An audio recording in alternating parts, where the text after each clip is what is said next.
আসসালামু আলাইকুম ভিউয়ার্স।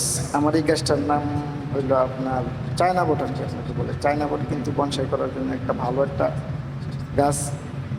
এই চায়না বটটাকে আমি বনসাই করার জন্য চেষ্টা করবো। এখানে দেখেন অনেক শিকড় ছিল আগে, যে ওপর থেকে শিকড় নিচের দিকে আসছে। এই শিকড়গুলো আমি কেটে, কারণ এই শিকড়গুলো আপনার গ্রোথ হয় না, এই শিকড়গুলোতে আপনার তেমন একটা শক্তি ছিল না, তার জন্য আবার এই শিকড়গুলো কেটে নতুন শিকড় গজানোর জন্য সুযোগ করে দেব।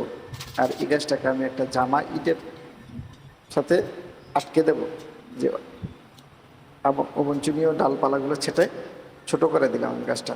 গাছটা কিন্তু ছোট্ট একটা টবে ছিল, এখন এটাকে আমি বনসাই পাত্রে লাগানোর জন্য সাথে একটা ঝামা ইটের সাথে দেব।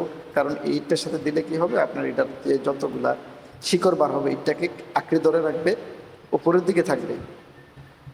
দেখতে থাকেন আমি কীভাবে এটা তৈরি করলাম। ইটটাকে শেপে নিয়ে আসতে হবে, কারণ গাছের শেপ না আসলে ইটটা গাছটা ভালোভাবে বসবে না। এই জন্য ভেঙে শেপে নিয়ে আসবে ইটটাকে। দেখেন, একটু কাছ থেকে দেখাই আপনাদেরকে।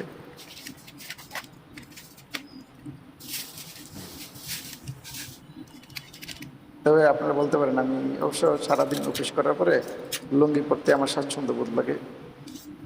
বাঙালি আমরা, লুঙ্গিতে আমি স্বাচ্ছন্দ্য বোধ করি। বাসায় কাজ করলে আমি লুঙ্গি পরেই কাজ করি। এটাকে আমি একটা শেপ, যে শিকড়গুলো যেন একটা শেপে থাকে, এই জন্য ভেঙে দিয়ে আমি একটা শেপে দিতেছি, যেন শেপ করা থাকে। চতুর্দিকে এটা শিকড় বের হবে, বের হলে এটাকে আঁকড়ে ধরে রাখবে ইটটাকে।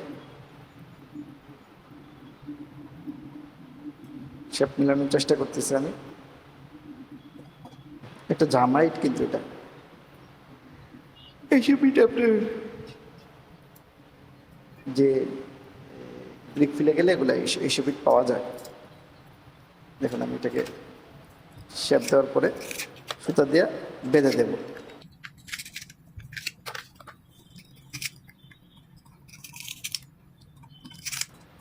যদি একটু সময় সাপেক্ষের ব্যাপার, তারপর আমি টেনে টেনে দিতেছি যেন আপনাদের সুবিধার্থে।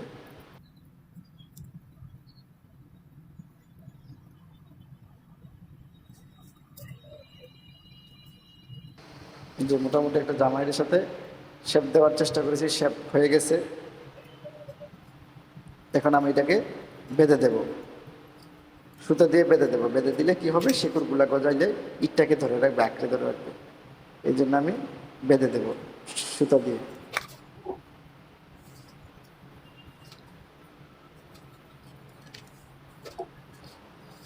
সুতা দিয়ে বেঁধে চারিদিকে যেন শিকড় বের হলে যেন ইটটাকে আঁকড়ে ধরে রাখে।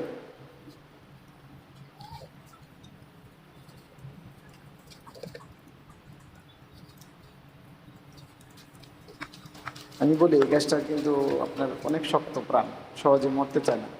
আপনি পানি কম দিলেও চলে, যত্নের প্রয়োজন পড়ে না।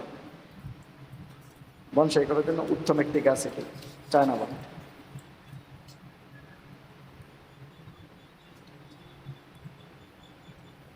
এই যে দেখেন বেঁধে দিলাম, এই দেখছেন কীভাবে বেঁধে দিলাম। এখন আমি বনসাই পটে এটা লাগানোর চেষ্টা করব। দেখেন আপনারা বনসাই পটে, এই যে পটটা, বনসাই পটটা আমি এই যে একটা ইয়ার মাধ্যমে লাগানোর চেষ্টা করব। এই যে আমার হলো বনসাই সয়েল আগে তৈরি করা ছিল। বনসাই সয়েলটা আমি কীভাবে তৈরি করছি আপনারা চাইলে পরে ভিডিওতে দেখাবো, কীভাবে আমি বনসাই সয়েল বা বনসাই মাটিটা তৈরি করেছি। এই দেখেন মাটি দিয়ে আমি বনসাই সয়েল দিয়ে দিতেছি। যদি ভিডিওটি একটু ইয়াভাবে চলতেছে তার কারণে বুঝতে পারতেছেন না, কিন্তু এই যে দেখেন, এই যে আমি উপরিভাগ হয়ে লাগিয়ে দেব, যেন শিকড়টা যখন ইটে আঁকড়ে ধরবে যেন উপর থেকে দেখা যায়। বেঁধে দেবো।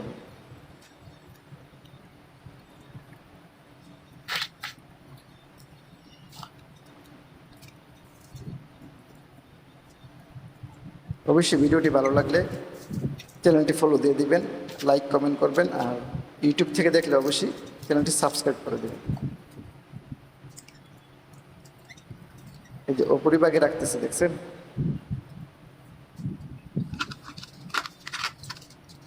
এখন আমি যে কোকাকোলা অথবা পেপসির বোতল দিয়ে এই মাটি দিয়ে ইটটা সহ ঢেকে দেব, ঢেকে দিয়ে মাটি দিয়ে ভালোভাবে চাপ দিয়ে লাগিয়ে দেব।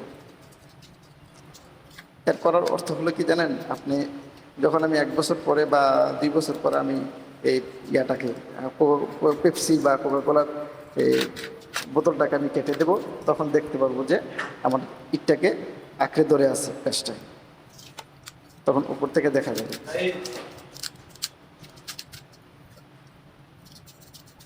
ভালোভাবে মাটিগুলো যেন শীত করে যায়, ইটের চিপা চাপা যায়, অবশ্যই সেদিকে খেয়াল রাখতে হবে।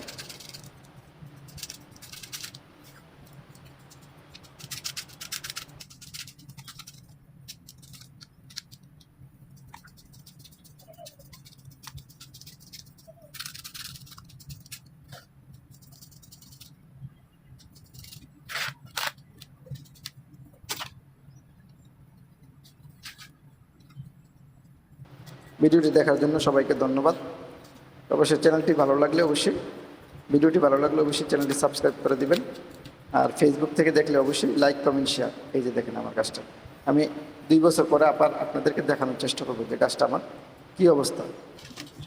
ধন্যবাদ সবাইকে।